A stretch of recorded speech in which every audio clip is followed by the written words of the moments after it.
अपने आप को परखना मसीह की कलीसिया का ये एक बहुत ही अहम और बहुत ही जरूरी फीचर है। सेल्फ जजमेंट, अपने खुद को परखना। जब हम देखते हैं यशाया के बारे में, अय्यूब के बारे में, जब हम देखते हैं यूहन्ना रसूल के बारे में, जब इन्होंने परमेश्वर की महिमा को देखा, जब इन्होंने खुदावंद मसीह यीशु की महिमा को देखा, तो इन्होंने अपने खुद के गुनाहों को देखा, अपनी खुद की नाकामी को देखा, अपनी खुद ही की तरफ ध्यान दिया कि हम कौन हैं।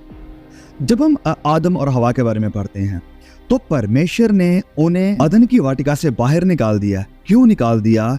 क्योंकि उन्होंने परमेश्वर की जो पाकीज़गी थी, जो होलीनेस, पवित्रताई थी, उसके खिलाफ गुनाह किया था। और जब आदम और हवा अदन की वाटिका से बाहर आए तो परमेश्वर ने वहां पर फरिश्तों को लगा दिया, और वचन में यह भी लिखा है कि एक स्वॉर्ड, एक तलवार वहां पर रख दी, गार्ड करने के लिए, सुरक्षा करने के लिए, कि कोई भी इस जिंदगी के पेड़ से ना खाने पाए। ये जो जिंदगी का पेड़ है, द ट्री ऑफ लाइफ, ये रिप्रेजेंट करता है eternal life, the divine nature, जो प्रभु यीशु मसीह हमें देने के लिए आए या हमें देते हैं। और जो स्वर्ड, जो तलवार प्रभु यीशु ने वहां पर लगाई उस पेड़ के लिए, ये तलवार रिप्रेजेंट करती है क्रूस को, यस, क्रूस को। और ये जो तलवार है, अगर हम अनंत जिंदगी को पाना चाहते हैं, अगर हम परमेश्वर के डिवाइन नेचर को पाना चाहते हैं, तो ये तलवार हम सबकी जिंदगियों से होकर गुजरनी चाहिए। अगर हम अनंत जिंदगी को पाना चाहते हैं तो ये जो तलवार है वो क्रॉस को, सलीब को, मसीह यीशु के उस सलीब को रिप्रेजेंट करती है। और ये बात सच है कि ये जो तलवार थी, ये सबसे पहले प्रभु यीशु मसीह के ऊपर गिरी। और वचन में ये लिखा है कि we are crucified with him too, कि हम भी मसीह यीशु के साथ क्रूस के ऊपर चढ़ाए गए हैं। गलातियों अध्याय 2 वचन 20 में, और गलातियों अध्याय 5 वचन 24 में ये भी लिखा है कि जो मसीह यीशु में हैं, उन्होंने अपने शरीर और इसकी लालसाओं को मसीह यीशु के साथ क्रूस के ऊपर चढ़ा दिया है। तो आज हर चर्च लीडर को, हर एक पास्टर को अपनी कलीसियाओं में, चर्चेस में ये प्रचार जरूर करना चाहिए कि परमेश्वर के साथ अगर हम दोबारा वापस फेलोशिप का या संगति का हिस्सा बनना चाहते हैं, तो ये उस तलवार के थ्रू होकर ही हमें जाना पड़ेगा। और आज बहुत सारे चर्चेस, क्योंकि इस तलवार का, मसीह यीशु की सलीब का, सलीब को उठाने का, मसीह यीशु के लिए क्रूस के ऊपर जाने का प्रचार नहीं करते हैं, तो यही कारण है कि आज कलीसियाओं में स्पेशली जो जवान लोग हैं वो कंप्रोमाइजर्स हैं, इसलिए वो संसार के साथ समझौता कर चुके हैं।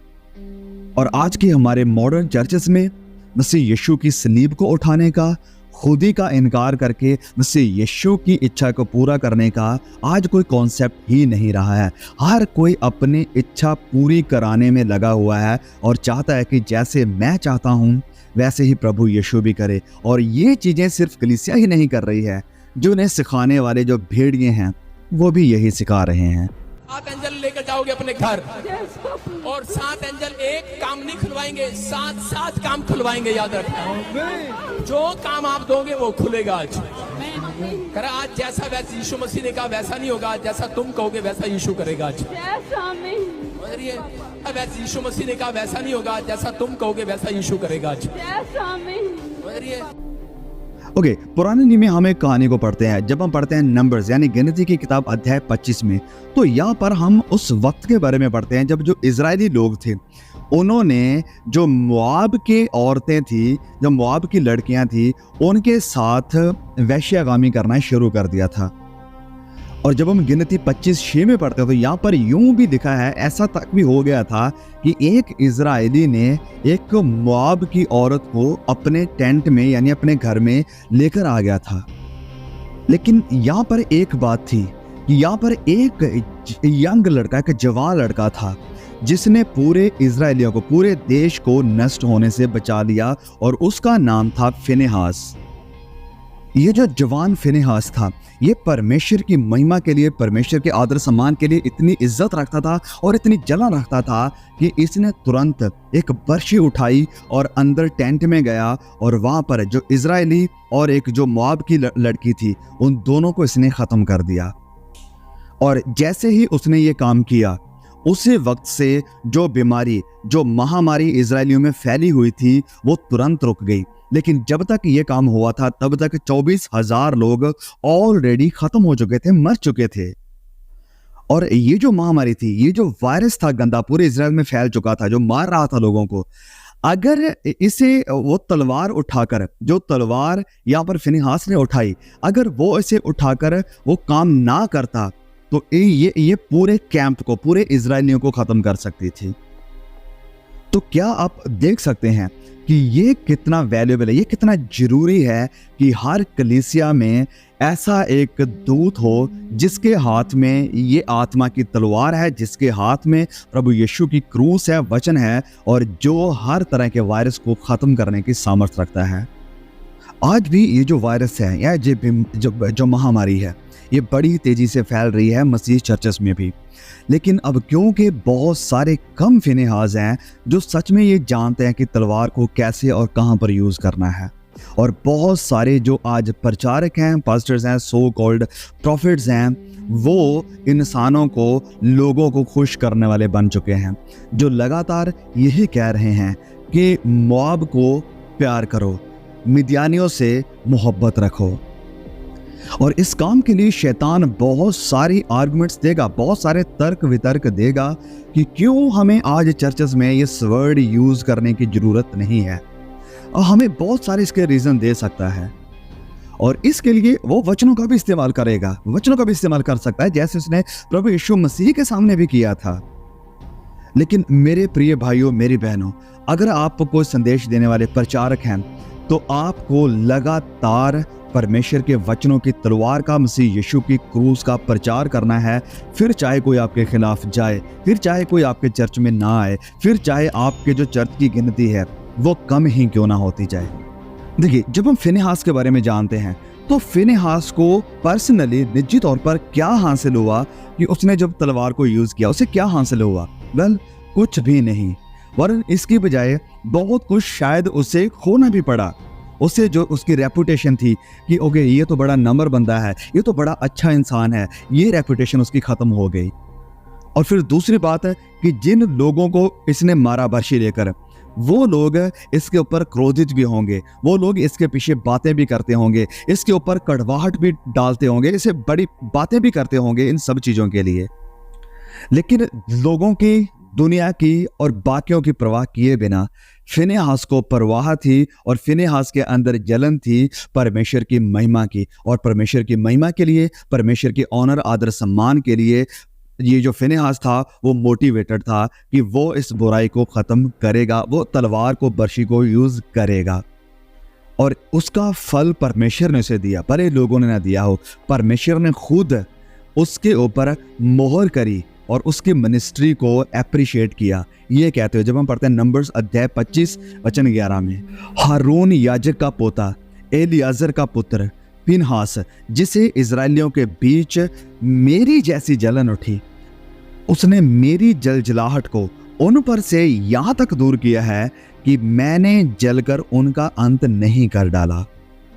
और वचन 12 में, इसलिए तू कह दे कि मैं उससे मतलब फिनेहास से, मैं उससे शांति की वाचा बांधता हूं।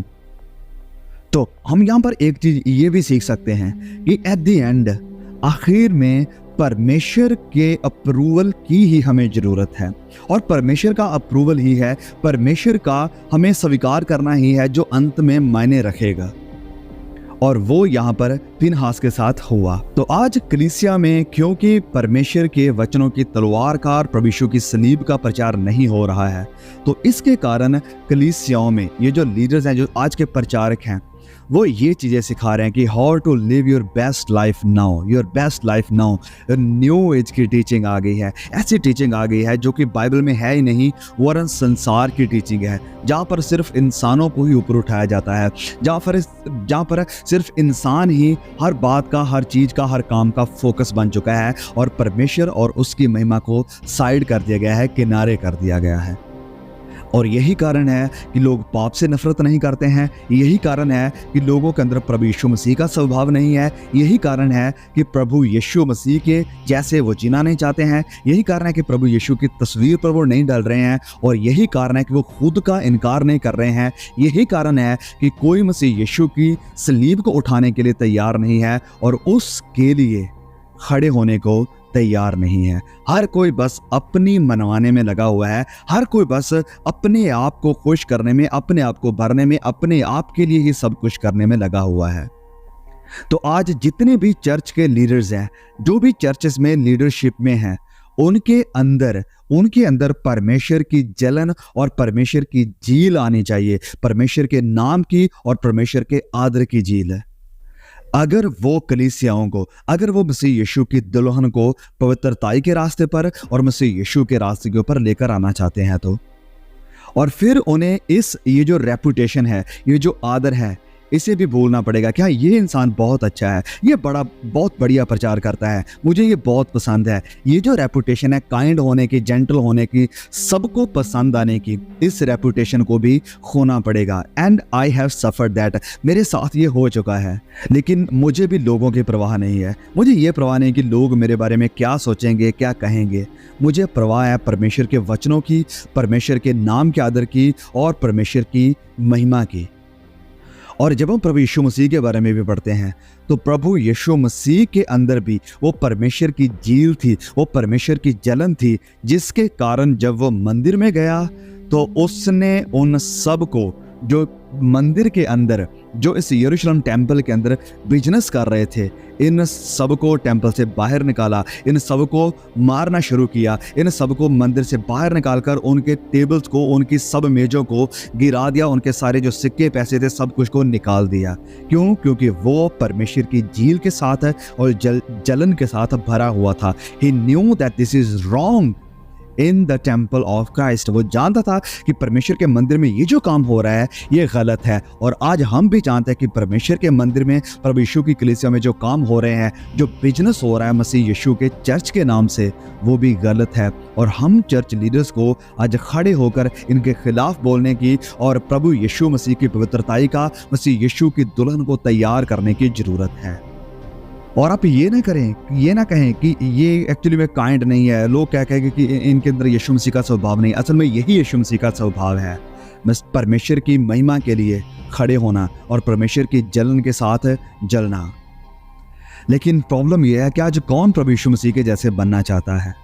कौन चाहता है प्रभु यीशु मसीह के जैसे बनना? क्योंकि अगर आप प्रभु यीशु मसीह के जैसे बनोगे तो आप अनपॉपुलर हो जाएंगे, लोग आपको अनफॉलो कर देंगे, लोग आपको अनसब्सक्राइब कर देंगे और आपको लोग गलत समझना शुरू कर देंगे।